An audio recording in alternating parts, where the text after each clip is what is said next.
The views and opinions expressed on this program are those of the guests appearing on the program and do not necessarily reflect the views and opinions of 8 News Now or Nexstar Media Group. I remember myself telling the chief, you know, a lot of guys gonna die today.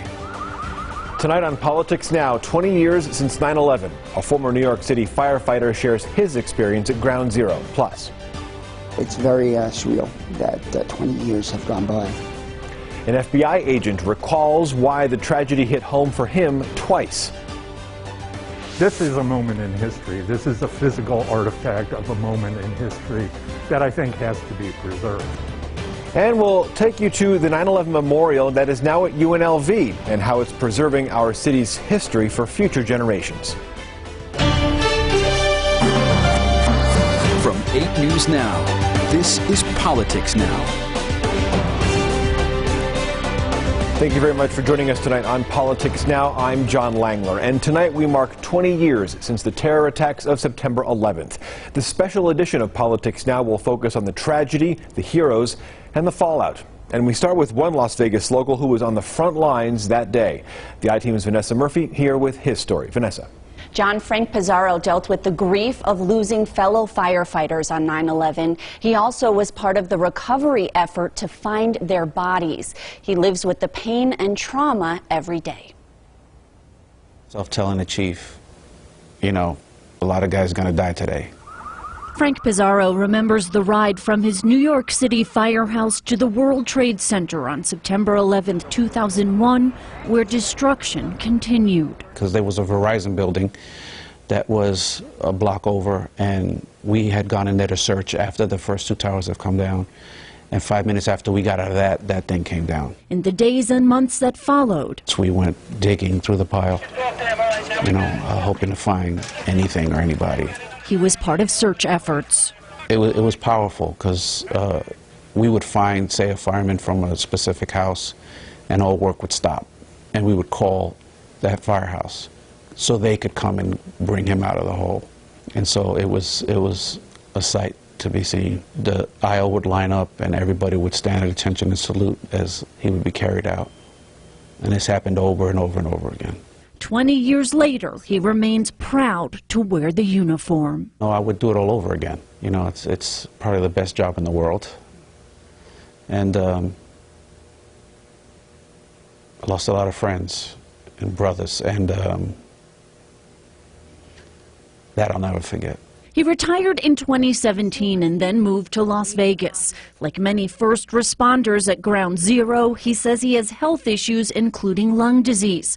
But that doesn't keep him from his passion. I decided that I'm going to sing until I can't sing anymore. It's not as easy as it used to be, but I give everything I got, and I'm going to sing until the last note comes out. From 9/11 tributes in southern Nevada to the World Series in New York, Pizarro continues to share his voice.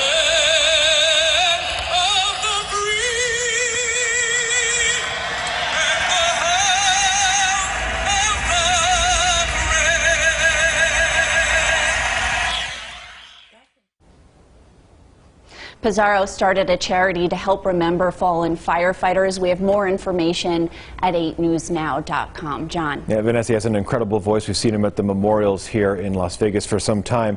Vanessa, you and I are both from back east from the New York area, and 9/11 means a lot to us personally, but you in particular have a personal connection to 9/11 and someone special to you. Yeah, my grandfather helped some of the 9/11 victims. As you mentioned, like many Las Vegas locals, I didn't grow up here. I'm originally from New York. That's where most of my family is, including my grandfather. He's in Queens, so we talked about his experience on Zoom. Well, it was like a war zone. This is my grandfather, Dr. James Mazzara. At 83 years old, he's now retired. But on September 11th, 2001, he was chief of clinical cardiology at St. Vincent's Hospital in New York City. We were a mile and a half north of the Twin Towers. He was heading a fellowship program at the time, and he recalls receiving word during a teaching conference. The chief resident came in and said a plane had crashed into the one of the Twin Towers. They prepared to treat patients. The team first thought what was unfolding was an accident, but then the second plane hit the second tower. And that's when things looked more ominous at the time. Patients arrived with trauma injuries from debris that had fallen. Some had respiratory symptoms. Many were covered in dust. He says this continued through most of the day, and he slept at the hospital that night. Things started to slow down, and that was a sign to us that things were not looking good. The realization, many did not survive. These were, innocent people, almost 3,000 non-military people who had their lives destroyed, their families changed forever. And many of those families posted notes as they searched for their loved ones, hoping they would turn up safe at places like St. Vincent's. It was a tragic time. Like many New Yorkers and Americans, for my grandfather, the 20th anniversary of 9/11 stirs up emotions and memories that are difficult to accept. From the floor we were on in the hospital, we could actually see one of the towers with billowing smoke coming from it. So, I'll always remember that. Makes you think how fragile life is. St. Vincent's Hospital was a level 1 trauma center. Considering that and its close proximity to the World Trade Center, that's why many patients were brought there. The hospital closed in 2010, and that's when my grandfather retired. Today, at the site of the World Trade Center, there's a 9/11 memorial and museum. John, back to you. Vanessa, it is well worth visiting as well. Thank you for the story. Well, after the attacks, our own New York became a memorial in Las Vegas. Mementos left right there on Las Vegas Boulevard. 20 years later, the memorial is now stored safely over at UNLV. The I-Team's David Charns took a look inside. David. Yeah, John, you may remember those thousands of T-shirts, hats, and other items left right in front of the replica of the Statue of Liberty. Our neighbors and tourists started leaving there with their thoughts and their prayers on the night of September 11th. And now 20 years later, they are little moments of our history frozen in time. It was truly a unique memorial, and they didn't want these to be lost. Stored safely inside a library at UNLV. So each T-shirt is individually identified. I believe it's about 400 boxes, 5,000 T-shirts. Peter Michel is the keeper of a collection of cotton. Memories of one of America's darkest days, cataloged and saved. We document history in whatever way we possibly can. It's what Las Vegans and visitors left behind. A memorial at our version of New York, Our Lady Liberty, and the city she calls home. If you were a fireman visiting Las Vegas, you would have had this T-shirt. These are individual hats from fire companies. T-shirts, hats, patches, and poems. All too soon, the cowards strike. Firefighters, police, and tourists alike, leaving a piece of them for all to see and to share. To share their own grief as a fireman in thinking about firemen in New York City. When you actually hold up a T-shirt, you understand somebody was wearing that T-shirt. That belonged to an individual fireman somewhere, who also puts his life in danger every day. The question for the hotel is, what do we do with these? 20 years later, they remain unwashed and untouched, just like they were that day, and in the months and now years after. With handwritten, not forgotten. A glimpse of how we grieved in order to learn in the years to come. This is a physical artifact of a moment in history that I think has to be preserved.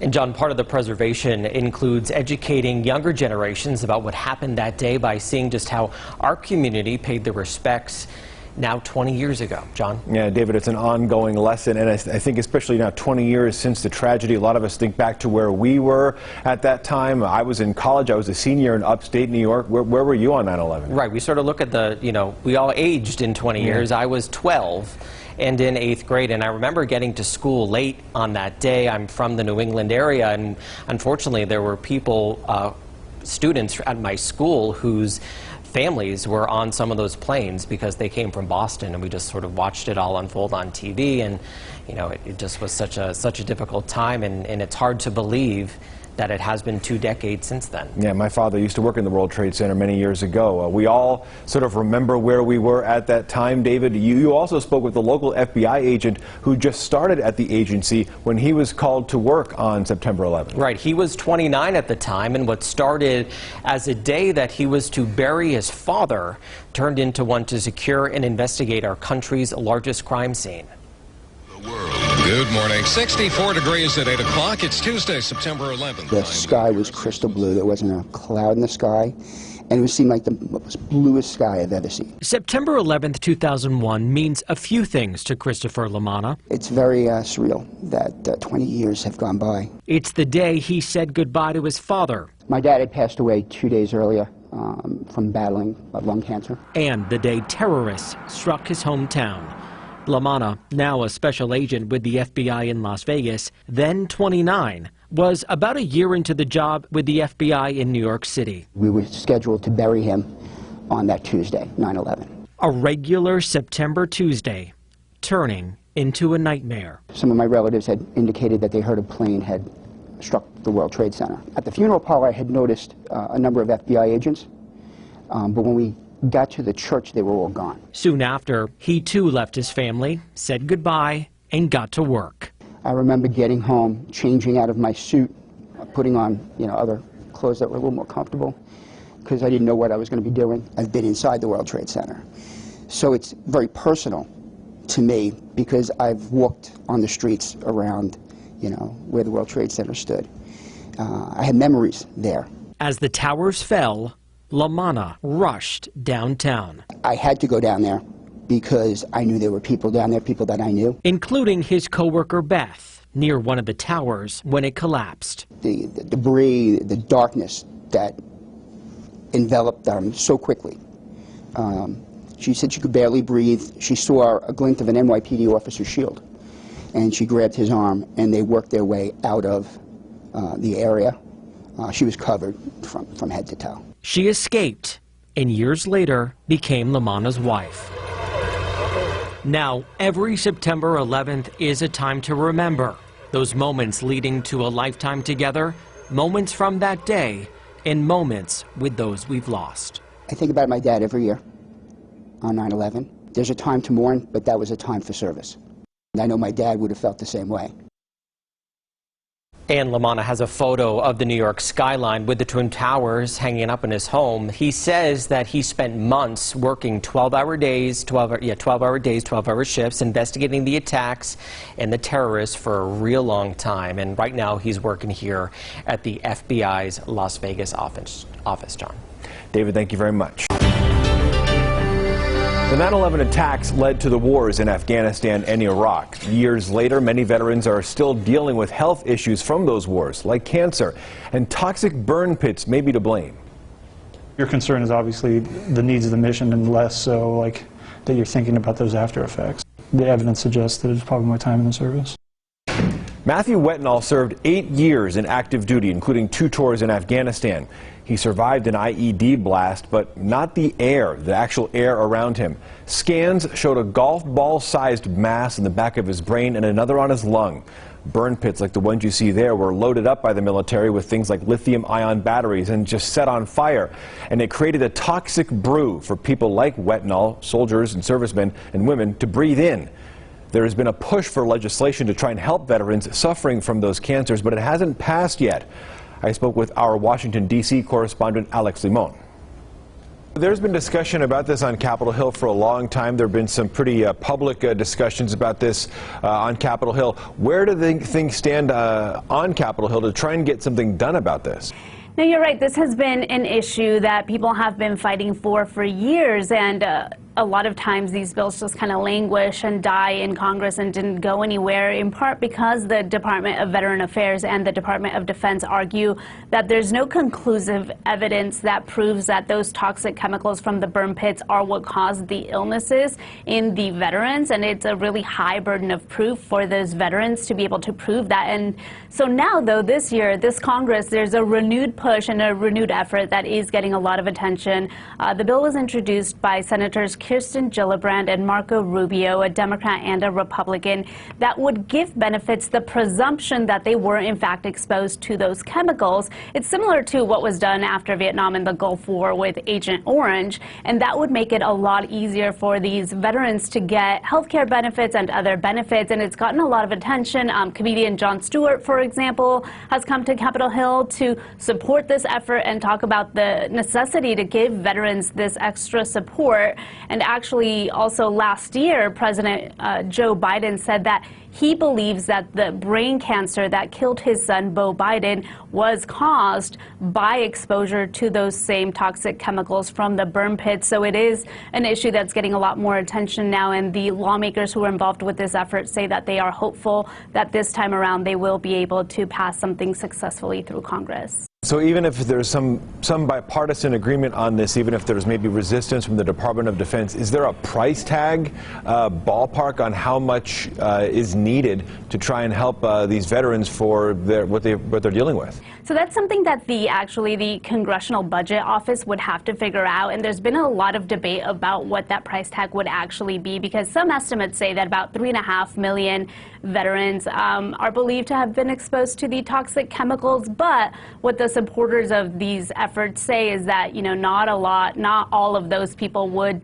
sign up or try to get the benefits. A lot of veterans are just hesitant. Even older veterans with the Agent Orange, we know that there are a lot who were exposed who didn't file for claims or try to get benefits. And so that's a question that's yet to be answered, and that's something that the Congressional Budget Office would figure out if and when any of these bills do move forward. Well, we'll see if it does move forward. Alex Simone, thank you for joining us from Washington. 4 of the 9/11 terrorists were here in Las Vegas in the months before the attack 20 years ago, but we've never gotten a clear answer why. Our George Knapp spoke with Clark County Sheriff Joe Lombardo about what we know about that visit. It's 20 years since 9/11, and I've interviewed former sheriffs, your predecessors, over the years about why the terrorists visited our city. No one's ever really came up with an answer. What insight do you have? What thoughts do you have about why they were here so many times? I'm sure you've heard all the theories, throughout the years. And especially in close to the incident, some of the people surmising why they were in Las Vegas. But to answer your question, George, I don't know exactly what it is. I have my own opinion, and I guess that's what you're asking of me. The theory associated with it would be a nondescript meeting place from individuals coming from disparate parts of the United States, and without being suspicious. I guess that would be the key word to use. Individuals coming together, ease of coming together, because of the numbers of tourists that come here from all walks of life. They wouldn't stick out, be able to meet. And then the other part of the theory is to conduct some activities that they weren't allowed to, either based on their religion or personal beliefs. And through martyrdom, they were able to cleanse their souls associated with that. So that's the best analogy I can provide you from my personal opinion. Speaking with your predecessors in previous years, they had said prior to 9/11, Las Vegas was not really considered to be a threat to foreign terrorists, jihadists. Boy, things have really changed since then, right? Yeah, it has. I mean, we've had some incidences occur without the public knowledge in Las Vegas that we were able to interdict sooner before anything would happen. But then most of it hasn't been foreign-based. It's been domestic-based. Things that people are aware of, the Millers associated with Officer Beck and Soldo, 1 October, it wasn't classified as terrorism. I classified it as terrorism, domestic terrorism, but under the federal statute, it wasn't. But Those type of incidents are occurring within the continental U.S. now, as compared to that traditional mindset or that vision of terrorists being from a foreign country perpetrating their crimes or their crisis amongst the continental U.S. Talk to me about how 9/11 and subsequent events changed Metro. You and I have had the discussion before about training things that changed in response to not just 9/11, but other mass murder events around the world. Right. Well, I think it was a watershed event in the gaps, the deltas associated with the intel world. You know, you get out of the 9/11 report, more importantly, the most salient issue in that was the lack of information sharing. The intel world was bifurcated, trifurcated. You know, it had tentacles going in every different direction, and nobody was talking with each other. And they discovered that there was not pieces of knowledge everywhere, and if they had put it together, they probably could have prevented 9/11. And so what has occurred as a result of that is, you know, internally in local law enforcement, counterterrorism units have been stood up on their own, without having to rely strictly on the federal space, you know, your federal partners to provide assistance in that space. Because a lot of things that we think are suspicious at the local level and the state level is not considered suspicious at the federal level. So we thought it was important for us to be more proactive.